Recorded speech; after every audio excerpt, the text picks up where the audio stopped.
Hello बच्चों, welcome back to my channel. कैसे हैं आप सब लोग। मैं आप लोग को बिजनेस स्टैटिक्स यानी कि व्यावसायिक सांख्यिकी के एमसीक्यूज क्वेश्चन सॉल्व करवा रही थी। इससे पहले भी इससे रिलेटेड बहुत सी वीडियोस मैंने डाली हुई हैं। अगर आपने वो नहीं देखी हैं तो उनका लिंक आपको डिस्क्रिप्शन में मिल जाएगा, आप वहाँ से जाके उन्हें देख सकते हैं। इसके अलावा मैंने चैनल पर भी अलग से प्लेलिस्ट बना रखी हैं, अलग अलग बिजनेस स्टैटिक्स है, ऑर्गेनाइजेशन है, इकोनॉमिक्स है, एमसीक्यूज वीडियोज़ की, आप वहाँ से भी उसे देख सकते हैं। आज की वीडियो में कुछ और नए क्वेश्चंस हैं। अगर वीडियो अच्छी लगे तो प्लीज़ लाइक करिएगा और चैनल पे नए हो तो सब्सक्राइब करिएगा और ज़्यादा से ज़्यादा अपने फ्रेंड्स को शेयर भी कर दीजिएगा। आइए शुरू करते हैं। फर्स्ट क्वेश्चन है आपका, वे वर्ग जिनमें निचली सीमा या ऊपरी सीमा निर्दिष्ट नहीं है कहलाते हैं। The classes in which the lower limit or the upper limit is not specified are known as. खुले सिरे वाले वर्गांतर, बंद सिरे वाले वर्गांतर, समावेशी वर्ग या फिर अपवर्जी वर्ग। तो यहाँ पर जो भी आपने पढ़ा होगा, कई तरह के वर्गांतर होंगे, इंक्लूसिव है, एक्सक्लूसिव क्लासेस होते हैं।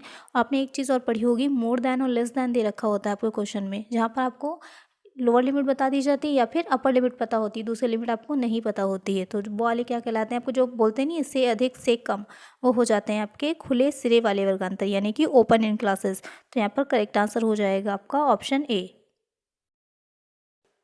नेक्स्ट क्वेश्चन है, वर्ग जिनमें ऊपरी सीमा को संबंधित वर्गों से बाहर रखा जाता है और उसके अगले वर्ग में शामिल किया जाता है, क्या कहलाती है। खुले सिरे वाले वर्गांतर, बंद सिरे वाले वर्गांतर, समावेशी वर्ग या फिर अपवर्जी वर्ग। यहाँ पर आपको बताना है कि जब आपने पढ़ा होगा जो 0 to 10 दे रखा होता है और 10 to 20 है, इस तरह से होता है। और दूसरा आपका क्या क्या दे रखा होता है, जो इंक्लूसिव सीरीज़ होती है 0 to 9 है, 10 to 19, 22, 29, इस तरह से क्वेश्चन में आपके दे रखा होता है, तो वो हो जाती है इंक्लूसिव। तो यहाँ पर जो आपका है वो हो जाएगा एक्सक्लूसिव यानी कि अपवर्जी वर्ग, जिसमें कि क्या होता है, जो आपकी अपर लिमिट की वैल्यू होती है वो उसमें शामिल ना करके उसकी नेक्स्ट वाली लिमिट में शामिल की जाती है। करेक्ट आंसर यहाँ पर हो जाएगा ऑप्शन डी। नेक्स्ट क्वेश्चन है, किसी वर्ग विशेष में प्रेक्षणों की संख्या कहलाती है। The number of observations in a particular class is called. कक्षा की चौड़ाई, वर्ग चिन्ह, आवृत्ति या फिर उपरोक्त में से कोई नहीं। तो यहाँ पर कहने का मतलब ये है, जो आपने क्लास इंटरवल आपने देखे होंगे उसके आगे क्या लिखा होता है, जो फ्रिक्वेंसी लिखी होती है उसके बारे में ही पूछा गया है यहाँ पर, कि उसे ही प्रेशर कहा गया है कि उसकी संख्या जो होती है वो क्या कहलाती है, तो वो कहलाती है आवृत्ति, फ्रिक्वेंसी। तो आपका करेक्ट आंसर हो जाएगा ऑप्शन सी। नेक्स्ट क्वेश्चन है, the mid points of the classes are 16, 24, 32, 40 and so on, then the magnitude of the class interval is. यदि वर्गों के मध्य बिंदु 16, 24, 32 और 40 आदि हैं तो वर्ग का वर्ग अंतराल होगा। यहाँ पर आपको ये बताना है, आपको मिड पॉइंट दे रखे हैं, उससे ये बताना है कि जो क्लास इंटरवल है उसका जो मैग्नीट्यूड होता है, जैसे आप इंटू आई करते हैं वही पूछा गया आपसे कि वो उस आई की वैल्यू कितनी होगी, इंटरवल कितना होगा दो वर्गांतरों के बीच में।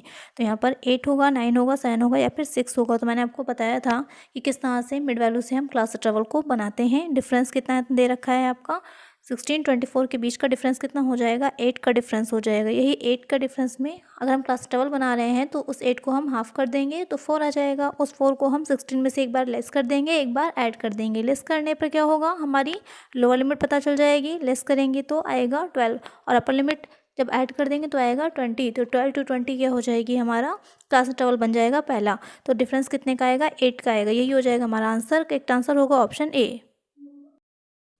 नेक्स्ट क्वेश्चन में आपको कुछ आंकड़े दे रखे हैं, कुछ डेटा दे रखा है, इससे क्या निकालना है, आपको मीडियन निकालना है। सबसे पहले तो ये देखना होगा कि ये कौन सी सीरीज़ दे रखी है। तो आप लोग मुझे कमेंट करके बताइएगा ये कौन सी सीरीज़ है। मैं आपका डेटा दे रखा है, इनकम है और नंबर ऑफ़ पर्सनस दे रखे हैं।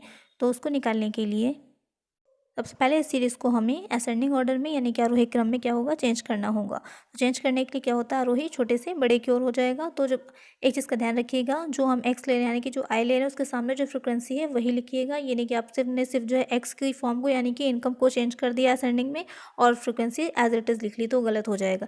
इसके सामने जो फ्रिक्वेंसी दे रखी हो वो लिखिएगा। उसके बाद इससे हम सी एफ निकालेंगे। इस तरह के सीरीज़ में किस तरह कैसे निकाला जाता है और उसकी डिटेल वीडियोस मैंने बनाई हुई हैं। अगर आपने वो नहीं देखी हैं तो उसका लिंक आपको इस वीडियो के डिस्क्रिप्शन में मिल जाएगा। एक प्लेलिस्ट है, वहाँ पर जाके आप उसे भी चेक कर लीजिएगा कि अलग अलग सीरीज़ में कैसे हम निकालते हैं। फिर हम मीडियन का फॉर्मूला रखेंगे जो कि आपका क्या होगा, n+1/2। उस फॉर्मूले रख करके जो आपका सॉल्व होगा तो क्या आएगा, 20 क्या होगा, आंसर नहीं होगा। अक्सर बच्चे गलती करते हैं, इसी को आंसर लिख देते हैं, तो ये आपका आंसर नहीं है।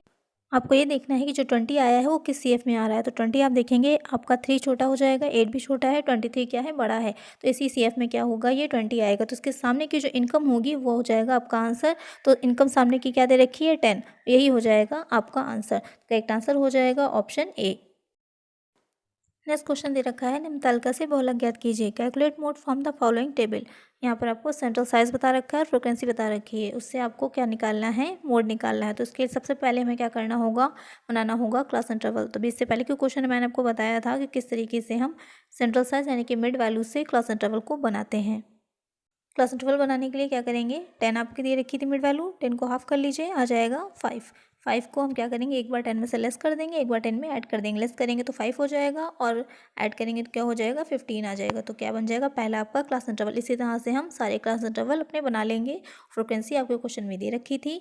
सबसे जो आपका मोड होता है किस में होगा, जिसकी फ्रिक्वेंसी सबसे ज़्यादा होगी। तो किसकी ज़्यादा हो जाएगी, 21, वही हो जाता है आपका F1। उसके ऊपर की आपकी फ्रिक्वेंसी हो जाती है F0 और उसके नीचे की फ्रिक्वेंसी हो जाती है F2। फिर हम मोड का फार्मूला रखेंगे। फार्मूला क्या होता है, L1 plus F1 minus F0 upon 2F1 minus F0 minus F2 into I. तो आपका जो L1 है जिसमें मोड आया था, जिस फ्रिक्वेंसी में मोड था, उसी के सामने की जो लोअर लिमिट थी वो हो जाएगी हमारी L1 जो कि 35 थी। उसके बाद हम फार्मूले में सारी चीज़ें प्लेस कर लेंगे और उस फार्मूले को सॉल्व कर लेंगे। तो आंसर कितना निकल के आएगा, 43.89। यही हो जाएगा हमारा मोड। तो करेक्ट आंसर हो जाएगा ऑप्शन बी। नेक्स्ट क्वेश्चन है, निम्न आवृत्ति वितरण के लिए बहुलक 47.5 दे रखा है। इससे आपको क्या निकालना है, जो अज्ञात आवृत्ति यानी कि मिसिंग वैल्यूज दे रखी है, फ्रिक्वेंसी है, उसको आपको निकालना है, फाइंड आउट करना है कि कैसे उसे निकालते हैं। क्लास इंटरवल दे रखा है और फ्रिक्वेंसी है। इस क्वेश्चन पर मैंने डिटेल में पहले ही वीडियो बनाई हुई है। अगर आपने वो नहीं देखी है तो उसका लिंक, उस वीडियो का लिंक मैं इस वीडियो के डिस्क्रिप्शन में डाल दूंगी। आप वहाँ से जा करके उसे देख लीजिएगा, जिससे आपको स्टेप बाय स्टेप समझ में आ जाएगा कि कैसे हम इसको सॉल्व करते हैं। तो इसके लिए क्या करना होगा, हम जो भी इसका फॉर्मूला होता है बहुलक निकालने का इस सीरीज़ में, सबसे पहले उसको लिख लेंगे। उसके बाद उस फॉर्मूले से ही हम जो भी वैल्यूज़ दे रखी थी उसे प्लेस करके सॉल्व कर लेंगे स्टेप बाय स्टेप, और हमारा आंसर निकल के आ जाएगा। तो यहाँ पर आंसर कितना निकल के आएगा, 25 निकल के आएगा। तो करेक्ट आंसर यहाँ पर हो जाएगा ऑप्शन सी। नेक्स्ट क्वेश्चन है, सार्डियन का पहला चरण है। The first step in tabulation is footnote, source note, caption या फिर क्लासिफिकेशन। जो आपका सार्डियन होता है तो सबसे पहले सार्डियन से पहले क्या आता है, वर्गीकरण आता है, क्लासिफिकेशन आता है। बिना क्लासिफिकेशन के हम टेबुलेशन नहीं कर सकते हैं। क्यों, क्योंकि टेबुलेशन में क्या होता है, अगर जो भी हमारे पास डेटा होता है, समांक होते हैं, उसको समानता और असमानता के आधार पे अलग अलग किया जाता है, वर्गीकृत किया जाता है। उसके बाद उसे हम सारणी में, टेबल में दिखाते हैं। क्या आपका करेक्ट आंसर हो जाएगा ऑप्शन डी। नेक्स्ट क्वेश्चन है, खानों व पंक्तियों में क्रमबद्ध रूप में प्रस्तुत सांख्यिकी समंक कहलाते हैं। A systematic arrangement of data in rows and columns is table, tabulation, body, all of the above. यानी आपको बताना है जो आपकी एक रोज़ और कॉलम की एक जो बन के पूरी आती है, सिस्टमैटिक अरेंजमेंट होता है डेटा का, उसको हम क्या कहते हैं।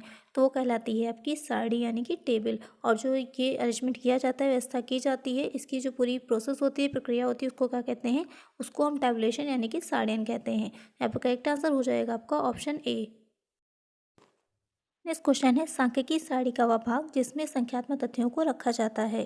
The numerical information in A statistical table is called the table, foot note, source note या फिर बॉडी।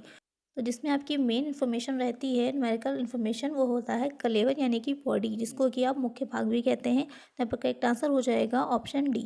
आज की वीडियो में इतना ही, मिलते हैं नेक्स्ट वीडियो में कुछ और नए क्वेश्चंस के साथ। अगर वीडियो अच्छी लगी हो तो लाइक करिएगा, चैनल पे नए हो तो सब्सक्राइब करिएगा, नोटिफिकेशन बेल को भी ज़रूर ऑन करिएगा और ज़्यादा से ज़्यादा अपने फ्रेंड्स के साथ शेयर करिएगा। Thank you.